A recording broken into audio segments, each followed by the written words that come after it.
नमस्कार। हमारे आज की वीडियो का टॉपिक है मनी यानी कि पैसा। कुंडली में पैसे के बारे में किस प्रकार से जाना जा सकता है, how to know about money from your horoscope. वो कौन से भाव हैं जिनका संबंध कुंडली में पैसे के साथ बनता है, एक ही भाव है या एक से ज्यादा भाव है, और इन भावों की सिग्निफिकेशंस क्या है, कारक तत्वास क्या है। ज्योतिष शास्त्र के अनुसार कुंडली में 3 भाव हैं जिनका सीधा संबंध पैसे के साथ होता है। ये 3 भाव हैं। एकादश भाव यानी कि 11th house of the horoscope, कुंडली का 11वां भाव। द्वादश भाव यानी कि 12th house of the horoscope, 12वां भाव। द्वितीय भाव, second house of the horoscope यानी कि दूसरा घर। इन 3 भावों का संबंध सीधे तौर पे पैसे के साथ है, लेकिन इन तीनों भावों की सिग्निफिकेशंस अलग अलग हैं, कारक तत्वाज अलग अलग। ज्योतिष शास्त्र के अनुसार एकादश भाव यानी कि 11th house of the horoscope को कहा गया है आय भाव। I means the income. इसको हम इनफ्लो ऑफ मनी भी बोल सकते हैं। यानी कि कुंडली का 11th हाउस हमें यह बताता है कि हमारे पास पैसा कहां से आ रहा है, कब आ रहा है। इन सभी चीजों का संबंध हमारे 11 भाव से ही देखा जाएगा। अब चाहे तो आप जॉब कर रहे हैं तो आपकी सैलरी को अगर देखना है तो 11th हाउस। अगर आप बिजनेस कर रहे हैं तो आपके बिजनेस में आ रही पेमेंट्स को भी देखा जाएगा 11th हाउस से। आप कोई प्रोडक्ट बेच रहे हैं तो उस प्रोडक्ट की वैल्यू और उसका प्रॉफिट, ये दोनों ही चीजें एक साथ कुंडली के 11वें भाव से ही देखी जाएंगी। अगर हमें इंडिविजुअली प्रॉफिट को देखना है तो उसके लिए प्रोफेशन के लिए एक अलग ही कुंडली, एक अलग डिविजनल चार्ट हम लोगों को दिया गया है, जिसको दशांश बोला गया है, यानी कि डिविजनल चार्ट नंबर 10 D10। उसका एकादश भाव यानी कि 11वां भाव हमें यह बताएगा कि आप जिस प्रोडक्ट को बेच रहे हैं उसमें आपको प्रॉफिट कितना मिल रहा है। Will you be satisfied with that profit और नॉट। लेकिन अगर हम अपनी जन्म कुंडली के एकादश भाव को देखेंगे तो वो हमारे पास आ रहे पैसे के बारे में हमें बताता है, चाहे वो पैसा किसी भी रूप में क्यों ना आ रहा हो। वो हमारी इनकम है, हमारे किसी बेचे हुए प्रोडक्ट के पैसे हैं, या कोई लोन। अगर हम लोन भी ले रहे हैं तो हमारी लोन की सभी फॉर्मेलिटीज कुंडली के 6th हाउस में होती हैं, लेकिन जब फाइनली पैसा हमारे पास आ रहा है तो वो 11वें भाव से ही आता है। तो बहुत क्लियर है ये बात कि कुंडली का 11वां भाव इज इनकमिंग या इनफ्लो ऑफ मनी के रूप में हम उसे मान सकते हैं। 12th house of the horoscope यानी कि द्वादश भाव। द्वादश भाव को व्यय भाव कहा गया है। व्यय यानी कि एक्सपेंडिचर, खर्चा। लेकिन केवल खर्चा नहीं, इस भाव से लॉसेस को भी देखा जाता है, यानी कि जो आपका नुकसान हो रहा है।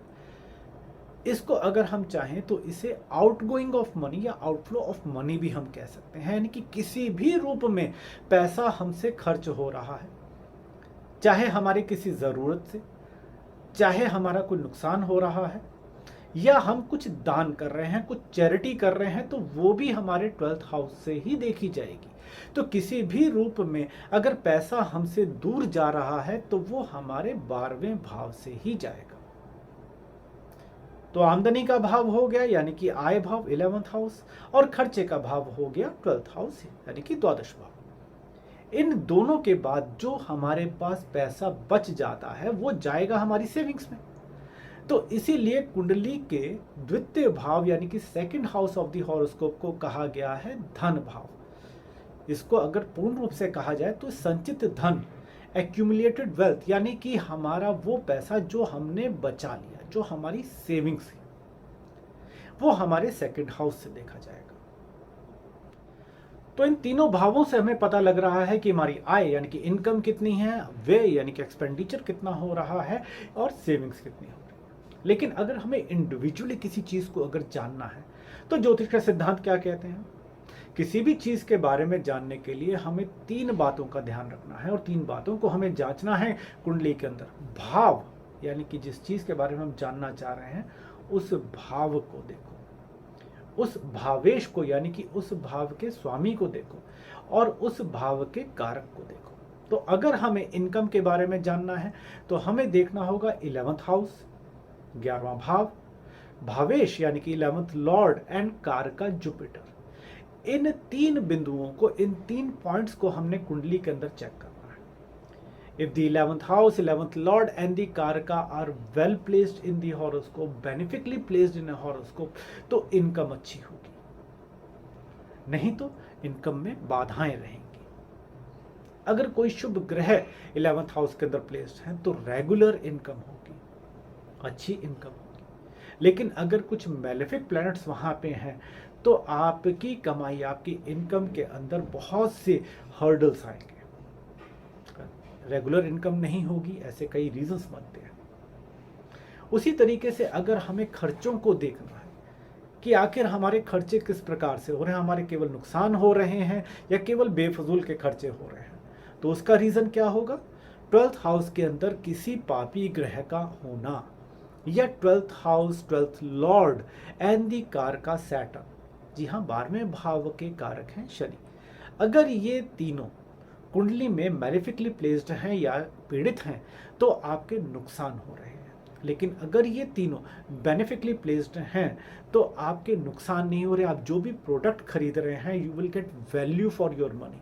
आपकी इन्वेस्टमेंट्स अच्छी होंगी, आपके इन्वेस्टमेंट्स के रिटर्न अच्छे होंगे। जी हाँ, इन्वेस्टमेंट भी तो एक प्रकार का खर्चा ही है, वो पैसा ही तो है जो हम कहीं पे इन्वेस्ट कर रहे हैं।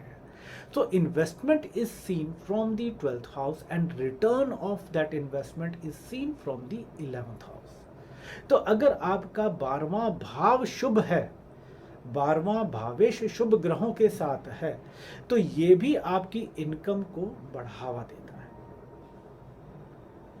Second house, second lord and कारका Jupiter for the second house, अगर ये तीनों बेनिफिकली प्लेस्ड हैं कुंडली में तो आपकी सेविंग्स अच्छी होंगी। अगर वहां पे किसी पापी ग्रह का संबंध बन रहा है तो सेविंग्स हो नहीं पाएंगी किसी ना किसी वजह से, या तो आप सेविंग्स में पैसा डाल ही नहीं पाएंगे, या अगर डाल भी दिया तो उसका खर्चा बेवजह की चीजों पे हो जाएगा। अब इन तीनों में से जोन सा भाव भावेश और कारक बली है वही भाव स्ट्रांग हो जाता है। तो ऐसे में कई कुंडलियों में ये देखने को मिलता है कि 11th house is stronger than rest of the 2 houses, second house and 12th house, तो वहां इनकम ज्यादा है। अगर हम कंपेयर करें सेविंग्स और इनकम को तो कई बार लोगों को ये लगता है कि अगर हमारी इनकम अच्छी होगी तो ऑब्वियसली हमारी सेविंग्स भी अच्छी होगी, बट ऐसा जरूरी नहीं। सेविंग्स के लिए सेकंड हाउस को ही देखना जरूरी है। अगर सेकंड हाउस स्ट्रांग है, सेकंड लॉर्ड स्ट्रांग है, तभी आपकी सेविंग्स अच्छी होंगी, भले ही आपकी इनकम कितनी अच्छी क्यों ना हो। कई बार ऐसा देखने को मिलता है कि इंसान की इनकम अच्छी नहीं है उतनी, क्योंकि 11th हाउस के साथ कुछ एफ्लिक्शन है, but second house is very strongly placed, second Lord is very strongly placed. तो ऐसे केस में वो इंसान अपनी सेविंग्स बहुत अच्छे से कर पाता है। और इसके पीछे एक और रीजन है, second house is also house of your family, इसको कुटुंब भाव भी कहा गया है। तो ये केवल आपकी पर्सनल सेविंग्स की बात नहीं कर रहा, ये आपकी फैमिली की सेविंग्स की बात भी कर रहा है। सेविंग्स के लिए सिर्फ इनकम ही नहीं, एक्सपेंडिचर के ऊपर भी ध्यान देना बहुत जरूरी है। तो इसीलिए जब हम सेकंड हाउस, सेकंड लॉर्ड को हम कंपेयर करते हैं with the 12th house and 12th lord, इन दोनों में से जो भी स्ट्रांग होगा उसके रिजल्ट्स मिलेंगे। यानी कि अगर 12th house, 12th Lord strong है तो डेफिनेटली खर्चा ज़्यादा हो रहा है, और खर्चा ज़्यादा हो रहा है तो सेविंग्स के ऊपर असर पड़ेगा ही पड़ेगा। हाँ, सेविंग्स कम हो रही हैं। और वहीं अगर सेकंड हाउस और सेकंड लॉर्ड अगर स्ट्रांग है तो खर्चा कम और सेविंग्स ज़्यादा। एक बात हम पहले ही क्लियर कर चुके हैं कि 12th हाउस, 12th लॉर्ड अगर हमें नुकसान दे रहा है, खर्चा दे रहा है, तो नुकसान वो तब देगा जब 12th हाउस और 12th लॉर्ड पीड़ित अवस्था में हैं, वो मैलिफिकली प्लेस्ड हैं। लेकिन अगर वो शुभ ग्रहों के साथ हैं तो वहां खर्चा नहीं हो रहा, वहां इन्वेस्टमेंट हो रही है। तो एक बार फिर से इसको समझ लेते हैं कि कुंडली में पैसे का संबंध 3 भावों के साथ है। एकादश भाव यानी कि 11th house of the horoscope, जिसको आय भाव कहा गया, यानी कि हाउस ऑफ इनकम, ये आपकी सैलरी के बारे में आपको बताता है, बिजनेस में आ रही आपकी पेमेंट्स के बारे में। लोन में लिया गया पैसा यानी कि किसी भी फॉर्म में पैसा आपके पास आ रहा है तो 11th हाउस के थ्रू ही आएगा। अगर आप नहीं कमाते हैं, अभी अभी आपकी उम्र नहीं हुई है कमाने की, तो आपकी पॉकेट मनी आपके 11th हाउस से आती है।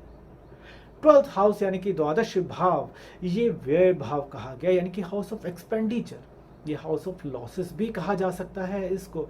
किसी भी रूप में पैसा अगर आपसे दूर जा रहा है, चाहे वो इन्वेस्टमेंट के लिए ही क्यों ना हो, तो उसका संबंध भी कुंडली के 12th हाउस यानी कि द्वादश भाव के साथ होगा।